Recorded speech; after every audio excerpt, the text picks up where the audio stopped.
On a compté les lendemains qui nous restaient mais incertains.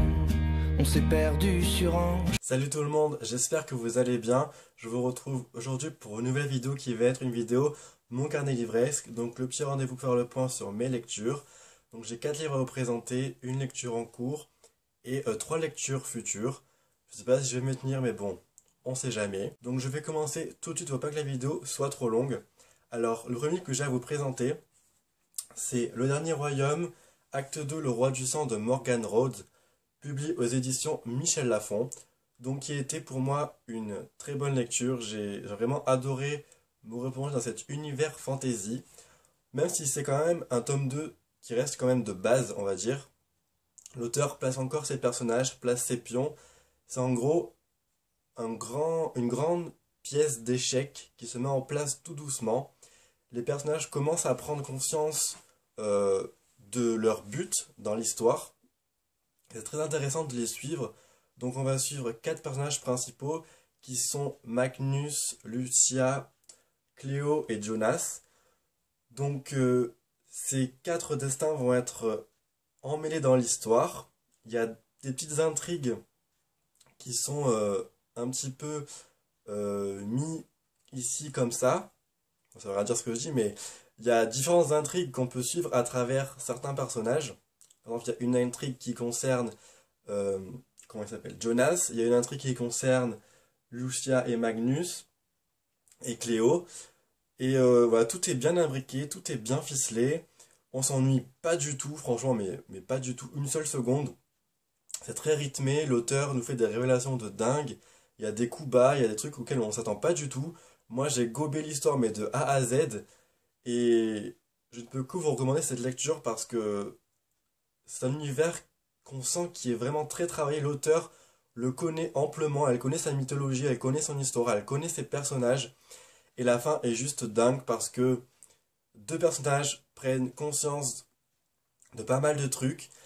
Et je pense que le tome 3 va être vraiment bourré d'action et de retournement de situation parce que voilà, ça va être vraiment d'enfer.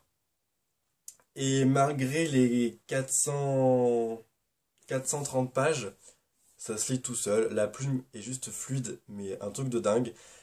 Et voilà, donc j'ai beaucoup aimé ma lecture, même si j'en attendais quand même un tout petit peu plus concernant l'action. Mais je vous le recommande fortement quand même. Ensuite, j'ai lu Insaisissable, tome 3, Ne m'abandonne pas de Taïré Mafi, publié aux éditions Michel Lafon. Alors, que j'ai bien aimé dans l'ensemble, mais c'est pas un coup de cœur comme j'ai pu avoir avec le tome 1, le tome 2 et le tome hors série. Comment dire? J'ai bien aimé, j'ai adoré l'évolution de Juliette. Voilà, elle prend enfin conscience de ses pouvoirs, de sa destinée, on va dire. Elle prend conscience qu'elle n'est pas dangereuse en fait, et qu'elle est beaucoup plus que ça. Voilà, elle s'affirme, elle devient forte, elle devient un personnage percutant, elle devient un personnage très intéressant à suivre et j'ai adoré ça. En ce qui concerne Adam, j'ai détesté. Alors, dans le tome 1 et le tome 2, ça allait, il me plaisait bien, mais là, je le trouve égoïste, égocentrique. Il ne fait que crier, il ne comprend pas les choix de Juliette et j'avais envie de le secouer, de lui mettre des baffes. Franchement, il m'a vraiment saoulé à mort. Et puis après, il y a Warner. Il est le personnage qu'on a appris à connaître dans le tome hors série, qui me plaît beaucoup, qui est très travaillé. Comme notre personnage, mais lui encore plus, il est tourmenté. Et on sent que son attachement avec Juliette, il n'a pas envie de souffrir comme il a souffert dans sa vie. Pour moi, c'est un tome qui reste quand même un tome, j'ai envie de dire, de transition, parce que toute la moitié du livre, on va dire, enfin, tout le quart du milieu, voilà, on va dire ça, les 2 quarts du milieu, j'ai trouvé que c'était plat, que ça se préparait, que, je sais pas, il y avait un petit mou, et ça m'a dérangé beaucoup parce que je m'attendais à ce qu'il y ait une bataille, mais de dingue, et je m'attendais à ce qu'il y ait beaucoup plus d'action, et ça m'a un petit peu gêné, et ça m'a un petit peu déçu. Voilà, la bataille finale arrive dans les 50 dernières pages, et ça m'a beaucoup gêné. En ce qui concerne l'écriture de l'auteur, j'ai retrouvé cette plume très poétique, mais pas autant que je l'aurais souhaité. La plume est beaucoup plus développée dans la relation entre Warner et Juliette. Et à côté de ça, j'ai pas vraiment retrouvé ce que j'avais aimé dans la plume de Taïre ma fille, même si elle reste quand même très fluide et très accessible et très belle. Voilà, je sais pas, je suis peut-être passé à côté, j'en sais rien. Ça reste quand même une très bonne lecture. Vous avez toutes mes chroniques en barre d'infos si vous voulez aller les lire. Mais je m'attendais peut-être un petit peu plus. La fin m'a assez déçu parce que elle est arrivée trop vite. L'auteur aurait pu faire une fin de dingue beaucoup plus développée. Et moi, ça m'a un petit peu gêné. Donc, bon, que voulez-vous? On peut pas être comblé à chaque fois. Mais c'est quand même une série que je vous recommande fortement. Ensuite, j'ai lu Sœur sorcière, le livre 2 de Jessica Spotswood, publié aux éditions Nathan, que j'ai beaucoup aimé. Un tome 2 dans la lignée du tome 1. Voilà, c'est un tome de transition aussi. J'ai entendu le tome de transition. Voilà, un tome de transition parce que c'est un tome où des choix vont être faits. C'est un tome où Kate, donc le personnage principal, en ce qui concerne les trois sœurs, va prendre beaucoup de choix, va faire des choix difficiles. Elle va devoir jauger certaines personnes, notamment sa sœur Mora, que je détestais. Voilà, Mora, je la déteste. C'est la sœur que je ne peux pas blairer. C'est la sœur qui ne pense qu'à elle, qui ne pense qu'à sa petite personne.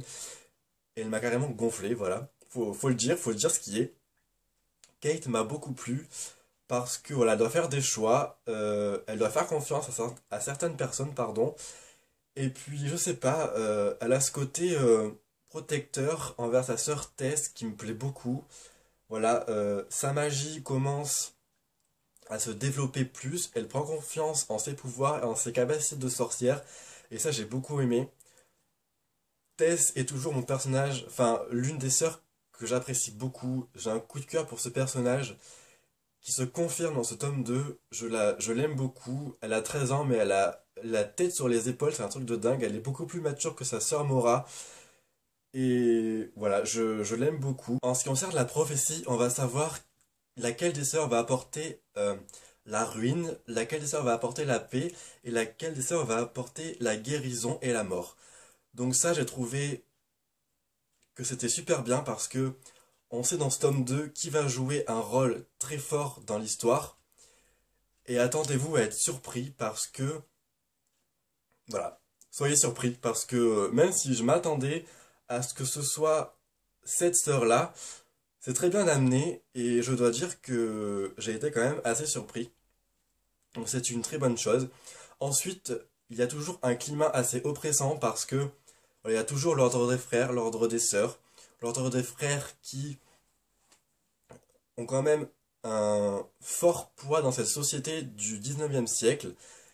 Et voilà, on se sent oppressé, on se sent stressé par tous les choix que va faire Kate. On veut pas qu'elle se trompe. Et puis la fin, elle est juste super bien en action. Et la dernière scène m'a choqué. Voilà, une des sœurs va faire un truc de dingue, dans le mauvais sens du terme, on va dire. Et je me suis dit, mais quelle connasse, pourquoi elle a fait ça, quoi. Voilà, donc désolé du gros mot, mais il fallait que ça sorte. Voilà, j'ai hâte de lire le tome 3 parce que je pense que ça va être vraiment d'enfer. Moi, je vous recommande cette série parce que je l'adore. J'adore les sorcières, donc voilà. La plume de l'auteur est super fluide, ça se lit tout seul. Et puis, voilà. Donc si vous voulez rencontrer Kate, Mora et Tess, n'hésitez plus. Et enfin, le dernier roman que j'ai lu et que j'ai fini, donc hier samedi, il s'agit de Si je reste de Gail Forman, publié aux éditions Pocket Jeunesse dans la collection Best-Seller. Donc roman que j'ai acheté il y a une semaine et demie, après avoir vu le trailer de Justine, donc le trailer reaction de Justine de Fairy Neverland. Et voilà, elle m'avait beaucoup ému dans sa vidéo, elle parlait du roman super bien, ça donnait super envie de le découvrir. Je dois dire que j'ai bien aimé, mais je m'attendais à mieux. J'ai été touché 3 fois dans le roman. 3 fois, et il y a une fois où j'ai versé ma larme, mais ce n'est pas le personnage de Mia qui m'a le plus touché. Ce sont ses grands-parents et son frère qui m'ont vraiment ému aux larmes. Surtout son grand-père qui m'a surpris dans, dans sa capacité à raisonner, dans sa capacité à trouver les bons mots, à trouver les mots réconfortants par rapport à Mia. Et voilà, je sais pas ce qui se passait avec ce personnage, mais je l'ai beaucoup apprécié. C'est Mia qui va avoir un accident avec sa famille et elle va en fait se retrouver hors de son corps. Elle va devoir choisir si elle va rester ou pas. Donc si elle va sortir du coma et revenir à elle-même ou si elle va en fait mourir. Donc elle va devoir faire ce choix. L'auteur nous distille des souvenirs concernant Mia et sa famille. Souvenirs qui ne m'ont pas ému plus que ça. Je n'ai pas ressenti vraiment d'empathie par rapport à ces souvenirs, je sais pas. J'aurais aimé plus que l'auteur se focalise sur le présent, parce que c'est le présent qui m'a beaucoup plus ému. Mais après je comprends parce qu'il faut quand même connaître la famille de Mia, la connaître elle pour s'attacher à elle, chose que l'auteur fait parfaitement bien parce que je me suis attaché à Mia. Par contre, Adam, son petit ami, je l'ai trouvé sympa à la fin parce que voilà, il va nous dévoiler un petit peu sa face cachée entre guillemets, mais je ne l'ai pas apprécié plus que ça tout au long du roman parce qu'il est assez absent, donc ça m'a un petit peu gêné. Voilà, sinon ça reste quand même une bonne lecture. Si vous voulez le lire, allez-y. Je pense que le film doit être quand même plus poignant. Voilà, après l'écriture de l'auteur est assez belle et assez bien. C'est très fluide. Donc à voir si vous voulez Donc à voir si vous voulez tenter ce roman ou pas. En ce qui concerne ma lecture en cours, je suis en train de lire un thriller pour le challenge de Nessa, donc un mois une consigne. Et je lis donc Crains le pire de Linwood Barclay, publié aux éditions France Loisirs, que j'avais vu à Cash Express, non, Easy Cash, pardon, à 1,99 €. Donc j'ai lu que le prologue, donc j'ai lu 27 pages, donc je ne peux pas vous en dire vraiment ce que j'en pense, mais j'ai hâte de me faire mon propre avis parce que ça fait plus d'1 an qu'il est dans ma palle, et voilà, il fallait que je le sorte. Donc c'est l'occasion, ça démarre bien, mais je vous en dirai plus dans une prochaine vidéo. En ce qui concerne mes futures lectures, alors je vais sortir, je pense, le tome 2 de Enclave de Anne Aguirre, donc Salvation, publié aux éditions Hachette Collection Black Moon. Donc moi j'ai la version non corrigée qui m'a été envoyée par Émilie, donc je te remercie encore vivement. Voilà, j'ai hâte de m'y replonger parce que j'avais adoré le tome 1. Il n'est pas très long, hein. 350 pages. Donc on verra bien ce que ça donne. Ensuite, toujours chez Black Moon, je vais sortir Tatouage, le tome 1 de Ana Alonso et Javier Pellegrin. Donc voilà, chez Black Moon, avec une magnifique couverture. Et vous pouvez voir que le tome 2 va sortir en août 2014 et le tome 3 en 2015, avec les couvertures qui sont ici. Je ne sais pas si vous allez voir, mais bon. Les couvertures sont vraiment très sympathiques. Le dedans est comme ça. Essayez de pas trop le casser. Voilà, comme ça. Ah bah voilà. On peut voir mieux les couvertures des autres tomes ici. Franchement, j'ai super hâte de me plonger dans ce livre parce que les tatouages, enfin, mythologie autour des tatouages, ça peut être vraiment super. Donc, hâte de voir ce que ça va donner. Et enfin, je vais sortir un livre qui va paraître chez Gallimard Jeunesse le 4 juin 2014. Il s'agit du nouveau roman de Anne Bracharès. Et donc, c'est Ici et Maintenant, avec une couverture, mais à tomber, quoi. Le dos, la 4e. Voilà, donc c'est une dystopie.